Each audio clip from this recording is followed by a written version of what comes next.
The purpose of the Global CFO Council is to provide an educational and networking forum for senior financial executives in order to share best practices, discuss current financial issues, and to learn about current topics related to the performance of their jobs.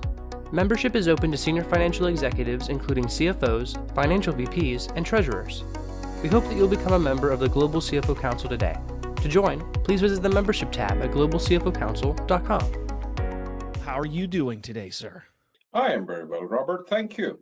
I am excited to have Bilal Qureshi with us today. Bilal is hailing out of Islamabad, Pakistan. He is the Chief Financial Officer of Islamabad Diagnostic Center. Very interesting organization you guys got set up over there. Private equity backed, and by the look at your LinkedIn profile, your performance has been absolutely fantastic. I'm not going to read it or I'm going to feel bad about my own personal financial professional performance. Undergraduate in applied accounting from Oxford Brookes University and an MBA from the Alliance Manchester Business School, and the best voice in the business. It's amazing. You got a voice for radio. Bilal, good morning. Good morning to you. Thank you very much, Robert, for a very kind introduction.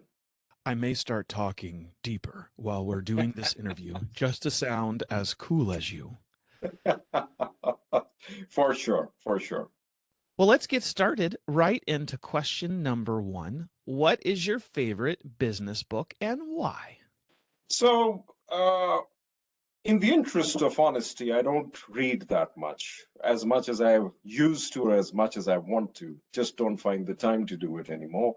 But one book that I would like to share is The Primal Leadership by Daniel Goleman.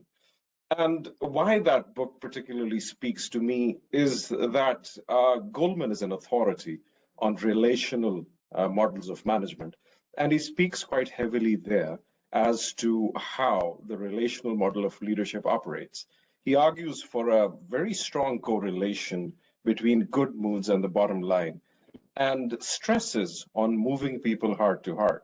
Now, this may be interesting for a lot of us to hear, as it was for me personally, that data suggests that if a leader is in a good mood, not only that mood catches on, but the quality of decisions that are made in the team that substantially improves.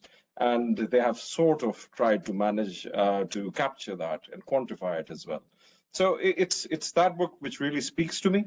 I've learned to try to adapt things from there and use it in my own daily life as well. Managing a team of about 50, 60 odd, immediate subs 5 to 6. So I think it's about every person is a hero of their own story, right? And you're running your own team story. So if you can manage to make them the hero of this story, that's how you succeed. So it's a great read. It's a great read, and I'd very strongly recommend it. Oh, that sounds fantastic. And I haven't read that book.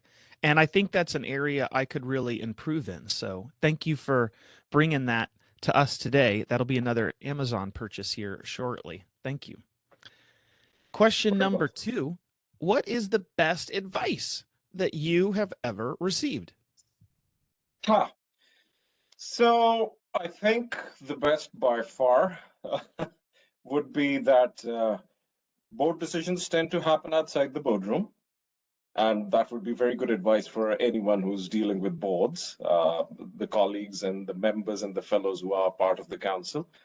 What else? The devil is in the details, and very true for numbers. EBITDAs and everything else tell a beautiful story, but break it down and get to the detail.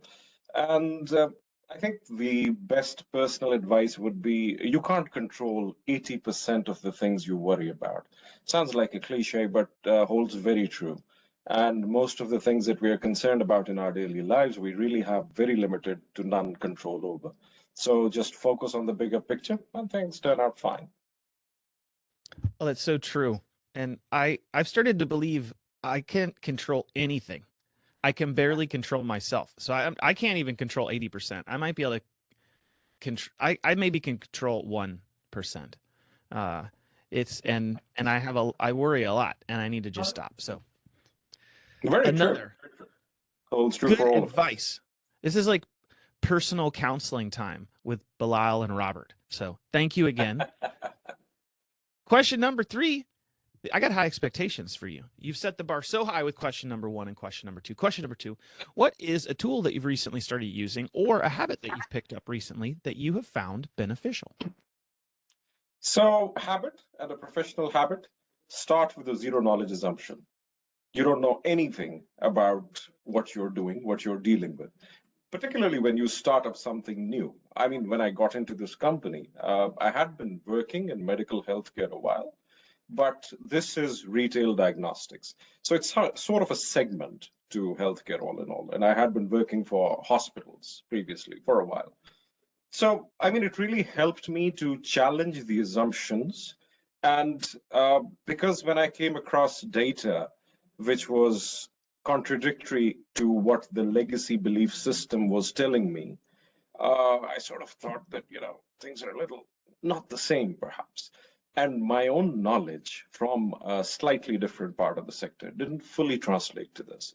So start with a zero knowledge assumption and pick up things slowly and steadily. Number 2 would be I've stopped trying to multitask. I've tried it quite a lot for quite a while, but it just doesn't work out. Our brains are not wired to multitask effectively or efficiently, for that matter. So focus on one task and get it done. That's something that it's become a mantra of mine, and I'm working on at the moment as well. Besides that, I think professional tools, Sankey diagrams, you might have heard of them. I've recently come across them and found them to be very impressive in how you can explain financial flows in particular to a variety of stakeholders who perhaps would not be that conversant with the kind of financial statements that we usually put out. So I find them quite useful. Bilal, what about the best part of your current job?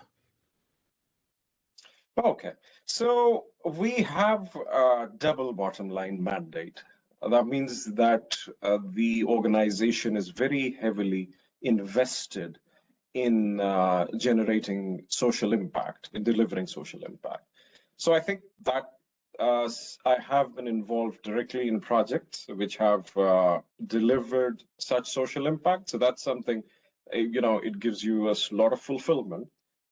And besides just being on the commercial side of thing, that makes you feel very, very nice about what you're doing. So I think that is right up there. And number 2 would be that the variety of stakeholders. And you mentioned, I think, in the intro that there is a private equity group involved as well. So the variety of shareholders and stakeholders from different parts of the world that I have to interact with. I think it's very refreshing because you learn of angles. People are viewing things from totally different angles, things that you wouldn't have normally imagined. So that's very interesting. So these 2 things, I think, really make it fun to be here. Bilal, what about something personal about yourself that you wouldn't mind sharing with the rest of the CFO Council members?